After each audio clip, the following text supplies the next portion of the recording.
Recording workplace activities is a requirement of your qualification. Fortunately, the Ammonite system has been designed to make this process as simple and as painless as possible. Let's jump straight in and look at how to log a workplace activity and touch on the important aspects of the workplace activity as we go. As an example, let's say that I've spent the day erecting steel wall frames and have taken a bunch of photos for my first workplace activity. Once I've logged in and selected my qualification, I see the Add Entry button at the top of the page, taking me to the training record page. At the top, there's a bunch of required information about the job I'm adding an entry for. By default, the date is set to today's date, which is convenient since the work I want to log was done today. The other information required is the site address, my supervisor's name, and the type of job I was working on for this entry. To keep life simple, these fields remember your last entry, so they will only need to change if something changes on site. This is all the information that will be saved as a record against each of my workplace entries. Scrolling down the page, we can see all the workplace activities that I will need evidence for over the course of my qualification. I know it might look a bit overwhelming right now, but trust me, if we chip away at it with regular entries after work each day, we'll quickly see progress.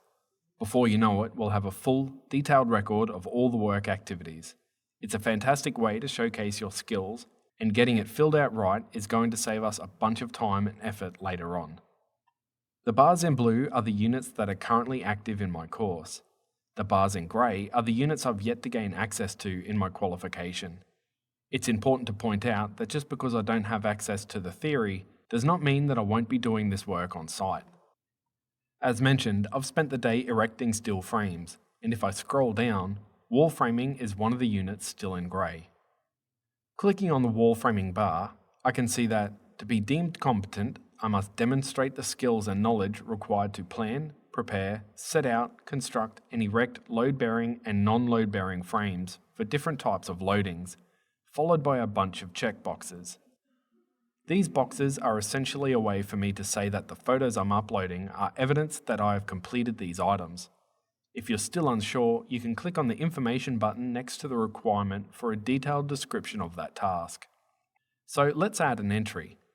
To upload my photos, I'm going to press the Choose Files button and select all the photos that are relevant to the wall framing activity and tick all the checkboxes that relate to the photos being uploaded.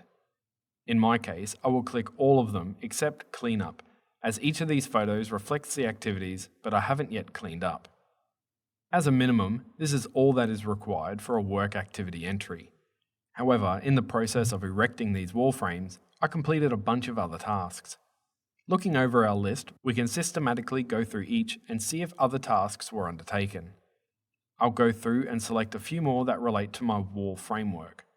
Planning and organising a task, communicating at a workplace, tools and equipment, handling carpentry materials, measuring and calculating, and so on.